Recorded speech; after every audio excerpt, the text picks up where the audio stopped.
Part 2 of The Hitchhiker's Guide to the Galaxy, from Wikipedia, the free encyclopedia, at en.wikipedia.org.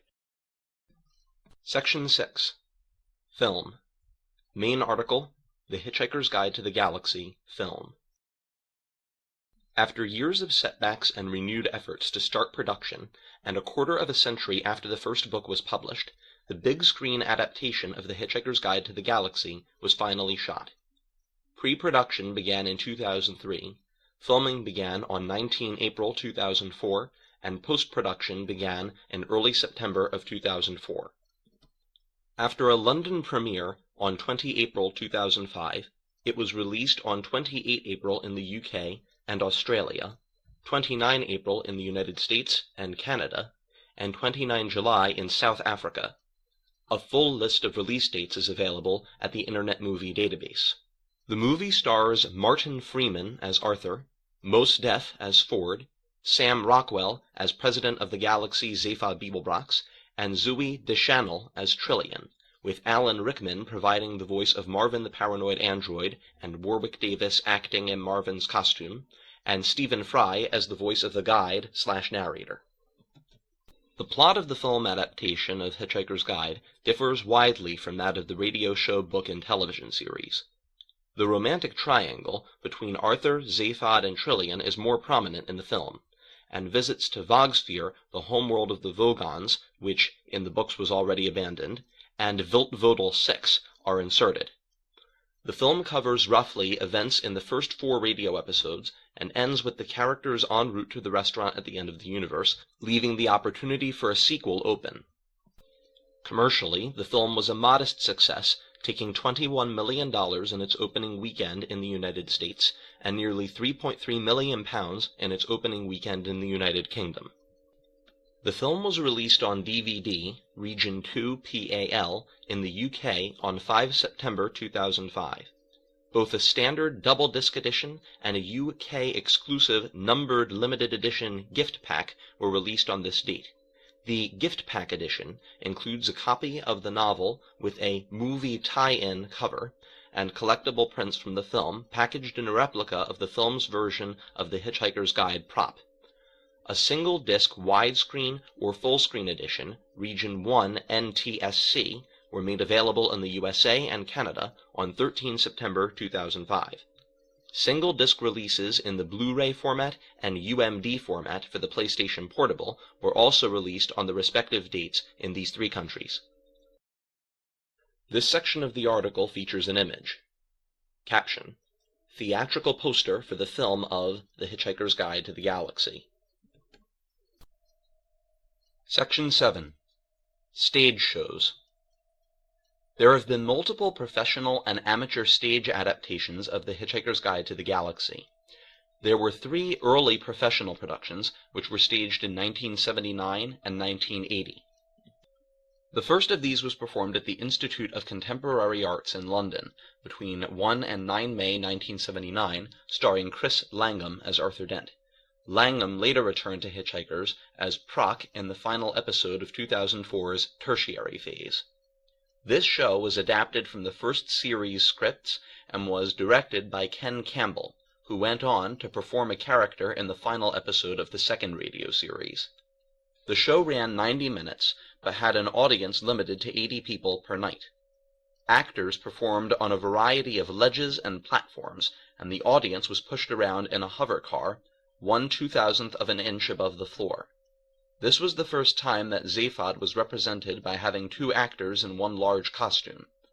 The narration of the book was split between 2 usherettes, an adaptation that has appeared in no other version of H2G2.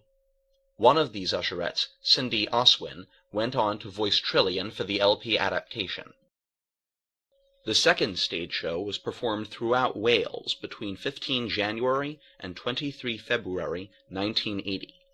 This was a production of Clwyd Theatr Cymru and was directed by Jonathan Petherbridge. The company performed adaptations of complete radio episodes, at times doing 2 episodes in a night, and at other times doing all 6 episodes of the first series in single 3-hour sessions. This adaptation was performed again at the Oxford Playhouse in December 1981, Plymouth's Theatre Royal in May to June 1982, and also at the Belgrade Theatre, Coventry, in July 1983. The third and least successful stage show was held at the Rainbow Theatre in London in July 1980. This was the second production, directed by Ken Campbell.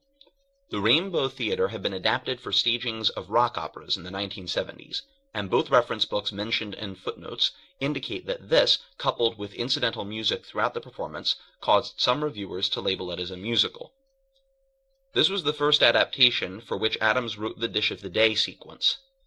The production ran for over 3 hours and was widely panned for this, as well as the music, laser effects, and the acting. Despite attempts to shorten the script and make other changes, it closed 3 or 4 weeks early, accounts differ, and lost a lot of money. Despite the bad reviews, there were at least 2 standout performances. Michael Kuehl and David Lerner both went on from this production to appearances in the TV adaptation. Future stage production rights got tied up with the rights to make the film, though various amateur adaptations still appear worldwide today. This section of the article features an image. Caption: Adam Pope playing Zaphod in an amateur production of HHG-TTG by Prudhow's Really Youthful Theatre Company. Section 8. LP Album Adaptations. The first 4 radio episodes were adapted for a new double LP, also entitled The Hitchhiker's Guide to the Galaxy, appended with Part 1 for the subsequent Canadian release, first by mail order only and later into stores. The double LP and its sequel were originally released by Original Records in the United Kingdom in 1979 and 1980 with the catalog numbers ORA042 and ORA054 respectively. They were first released by Hannibal Records in 1982 as HNBL 2301 and HNBL 1307 respectively in the United States and Canada, and later re-released in a slightly abridged edition by Simon & Schuster's AudioWorks in the mid-1980s. Both were produced by Jeffrey Perkins and featured cover artwork by Hypnosis. The script in the first double LP very closely follows the first 4 radio episodes, although further cuts had to be made for reasons of timing. Despite this, other lines of dialogue that were indicated as having been cut when the original scripts from the radio series were eventually published can be heard in the LP version. The Simon & Schuster cassettes omit the Veet Vujagig narration, the cheerleader's speech as Deep Thought concludes its 7.5 million year program, and a few other lines from both sides of the second LP of the set. Most of the original cast returned, except for Susan Sheridan, who was recording a voice for the character of Princess Elanui in The Black Cauldron for Walt Disney Pictures. Cindy Oswin voiced Trillian on all 3 LPs in her place. Other casting changes in the first double LP included Stephen Moore taking on the additional role of the barman, and Valentine Dial as the voice of Deep Thought. Adams's voice can be heard making the public address announcements on Magrathea. Due to copyrights, the music used during the first radio series was either replaced, or in the case of the title, it was re-recorded in a new arrangement. Composer Tim Souster did both duties, with Paddy Kingsland contributing music as well, and Souster's version of the theme was the version also used for the eventual television series. The sequel LP was released singly as The Hitchhiker's Guide to the Galaxy Part 2, The Restaurant at the End of the Universe in the UK, and simply as The Restaurant at the End of the Universe in the USA. The script here mostly follows Fit the Fifth and Fit the Sixth, but includes a song by the backup band in the restaurant, Reg Nullify and his Cataclysmic Combo, and changes the Hagunenon sequence to Disaster Area. Due to a misunderstanding, the second record was released before being cut down in a final edit that Douglas Adams and Jeffrey Perkins both had intended to make. Perkins has said, quote, "It is far too long on each side. It's just a rough cut. I felt it was flabby, and I wanted to speed it up." End quote. The Simon & Schuster AudioWorks re-release of this LP was also abridged slightly from its original release. The scene with Ford Prefect and Hot Black Desiato's bodyguard is omitted. Sales for the first double LP release were primarily through mail order. Total sales reached over 60,000 units, with half of those being mail order and the other half through retail outlets. This is in spite of the fact that Original Records' warehouse ordered and stocked more copies than they were actually selling for quite some time, and that Paul Neil Milne Johnstone complained about his name and then current address being included in the recording. This was corrected for a later pressing of the double LP by, quote, cutting up that part of the master tape and reassembling it in the wrong order, end quote. The second LP release, Part 2, also only sold a total of 60,000 units in the UK. The distribution deals for the USA and Canada with Hannibal Records and Simon & Schuster were later negotiated by Douglas Adams and his agent Ed Victor after gaining full rights to the recordings from Original Records, which went bankrupt. This section of the article features two images. First image, caption, the front covers of the LP record adaptations of the first radio series as released in the UK. Second image, caption, the front covers of the US cassette releases of the audio adaptations of the first radio series. These are slightly abridged versions of the original LP editions with a couple of scenes cut for timing. This section also features two pieces of audio media. The first is Hitchhiker's theme, Journey of the Sorcerer, Original Records version, excerpt. The second, Reg Nullify and his Cataclysmic Combo, excerpt. Section 9. Interactive Fiction and Video Games. Main article, The Hitchhiker's Guide to the Galaxy, computer game. Sometime between 1982 and 1984, accounts differ, the British company Supersoft published a text-based adventure game based on the book, which was released in versions for the Commodore PET and Commodore 64. One account states that there was a dispute as to whether valid permission for publication had been granted, and following legal action, the game was withdrawn and all remaining copies were destroyed. Another account states that the programmer, Bob Chappell, rewrote the game to remove all Hitchhiker's references and republished it as Cosmic Capers. Officially, the TV series was followed in 1984 by a best-selling interactive fiction, or text-based adventure game, distributed by Infocom. It was designed by Adams and Infocom regular Steve Maretsky, and was one of Infocom's most successful games. As with many Infocom games, the box contained a number of feelies, including a Don't Panic badge, some quote-unquote pocket fluff, a pair of peril-sensitive sunglasses, an order for the destruction of Earth, a small clear plastic bag containing a microscopic battle fleet, and an order for the destruction of Arthur Dent's house, signed by Adams and Maretsky. In September 2004, it was revived by the BBC on the Hitchhiker section of the Radio 4 website for the initial broadcast of the tertiary phase, and is still available to play online. This new version uses an original Infocom data file with a custom-written interpreter by Sean Soleil and flash programming by Shimon Young, both of whom used to work at the Digital Village, or TDV. The new version includes illustrations by Rod Lord, who was head of Pierce Animation Studios in 1980, which produced the guide graphics for the TV series. On 2 March 2005, it won the Interactive BAFTA in the Best Online Entertainment category.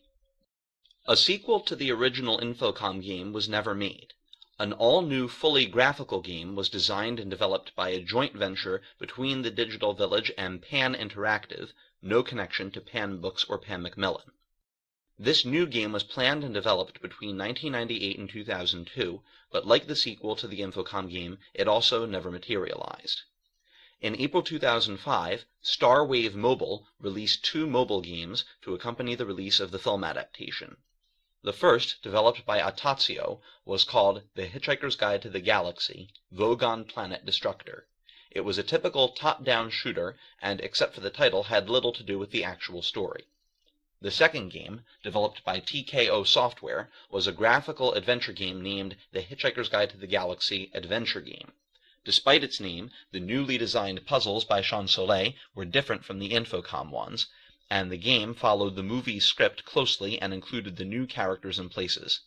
The adventure game won the IGN's Editor's Choice Award on May 2005. Section 10. Comic Books. In 1993, DC Comics, in conjunction with Byron Preiss Visual Publications, published a 3-part comic book adaptation of the novelization of The Hitchhiker's Guide to the Galaxy. This was followed up with 3-part adaptations of The Restaurant at the End of the Universe in 1994 and Life, the Universe, and Everything in 1996. There was also a series of collector's cards with art from and inspired by the comic adaptations of the first book, and a graphic novelization or collected edition combining the 3 individual comic books from 1993, itself released in May 1997. This section of the article features an image. Caption: the front cover of the DC Comics adaptation of the first book. Section 11. Hitchhikeriana. Many merchandising and spin-off items, or Hitchhikeriana, were produced in the early 1980s, including towels in different colors, all bearing the guide entry for towels. Later runs of towels include those made for promotions by Pan Books, Touchstone Pictures / Disney for the 2005 movie, and different towels made for ZZ9 Plural Z Alpha, the official Hitchhiker's Appreciation Society. Other items that first appeared in the mid-1980s were T-shirts, including those made for Infocom, such as one bearing the legend, "I got the Babelfish," for successfully completing one of that game's most difficult puzzles, and a Disaster Area Tour T-shirt.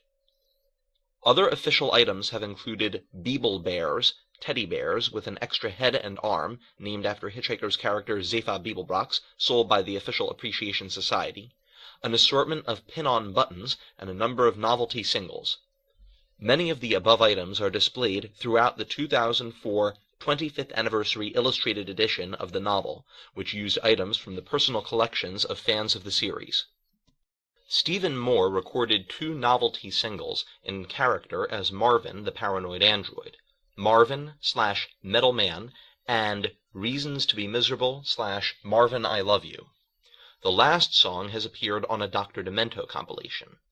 There was also another single featuring the re-recorded Journey of the Sorcerer, arranged by Tim Souster, on Side A, with Reg Nullify in Concert by Reg Nullify and Only the End of the World Again by Disaster Area, including Douglas Adams on bass guitar.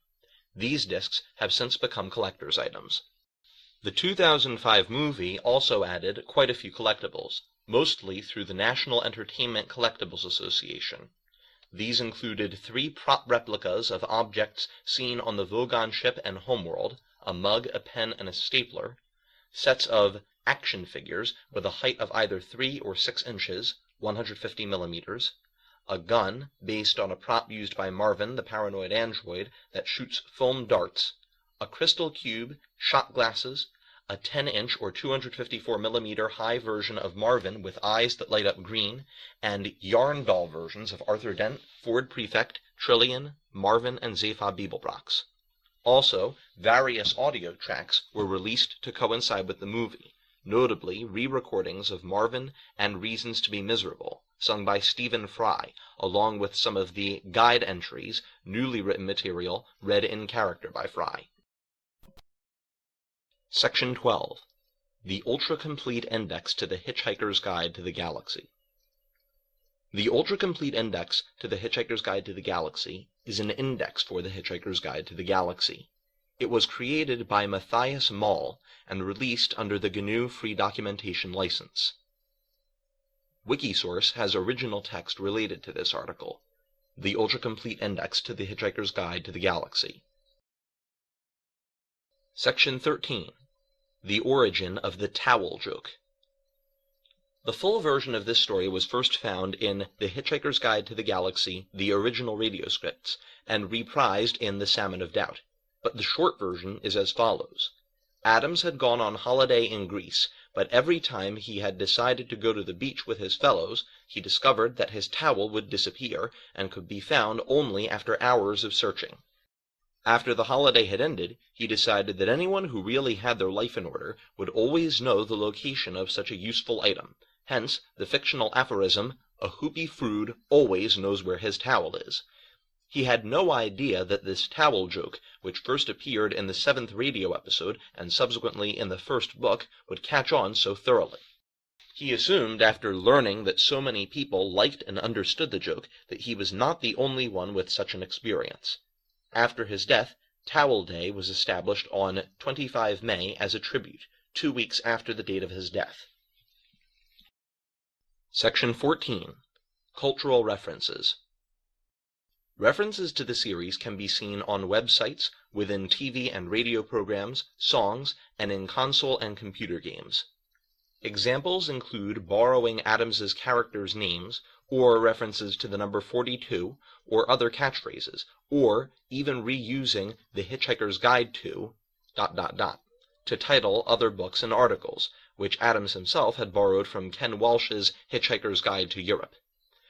Hitchhiker's references have also appeared in several series and episodes of another famous British science fiction series with which Adams was once affiliated, Doctor Who.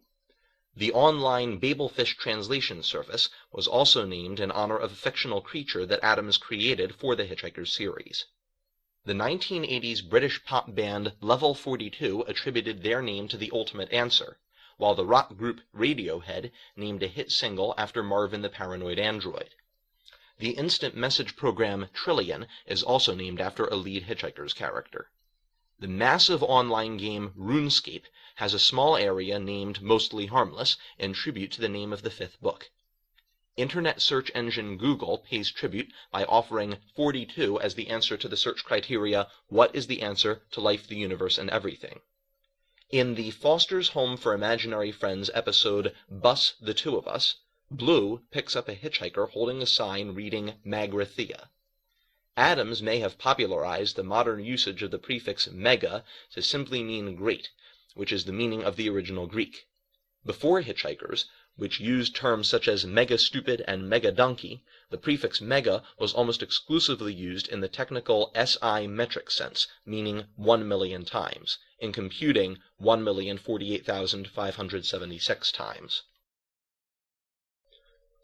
Section 15. International Phenomenon. Main article, The Hitchhiker's Guide to the Galaxy as International Phenomenon. Many science fiction fans and radio listeners outside the United Kingdom were first exposed to The Hitchhiker's Guide to the Galaxy in one of two ways: shortwave radio broadcasts of the original radio series, or by Douglas Adams being guest of honor at the 1979 World Science Fiction Convention, SEACON, held in Brighton, England, UK. It was there that the radio series was nominated for a Hugo Award, the first radio series to receive a nomination, but lost to Superman. A convention exclusively for H2G2, HitcherCon 1, was held in Glasgow, Scotland, UK, in September 1980, the year that the official fan club ZZ9 plural Z Alpha was organized. In the early 1980s, versions of H2G2 became available in the United States, Canada, Germany, Denmark, Sweden, Finland, and Israel. There are references available in the written form of this article.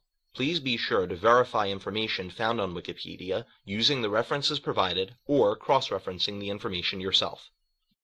For more information, see also these other Wikipedia articles: Hitchhiking, Towel Day, The Hitchhiker's Guide to the Galaxy cast lists, differences in versions of The Hitchhiker's Guide to the Galaxy, races and species in The Hitchhiker's Guide to the Galaxy, timeline of The Hitchhiker's Guide to the Galaxy versions. External links. Wikiquote has a collection of quotations related to The Hitchhiker's Guide to the Galaxy. Official sites. BBC Cult website, official website for the TV show version, includes information, links, and downloads. BBC Radio 4 website for the 2004-2005 series. Official movie site. The Hitchhiker's Guide to the Galaxy 2005 movie at the Internet Movie Database. The Hitchhiker's Guide to the Galaxy 1981 TV series at the Internet Movie Database. H2G2. Encyclopedia of Television. British Film Institute Screen Online page devoted to the TV series. DC Comics H2G2 site. This sound file and all text in the article are licensed under the GNU Free Documentation License, available at www.gnu.org/copyleft/fdl.html.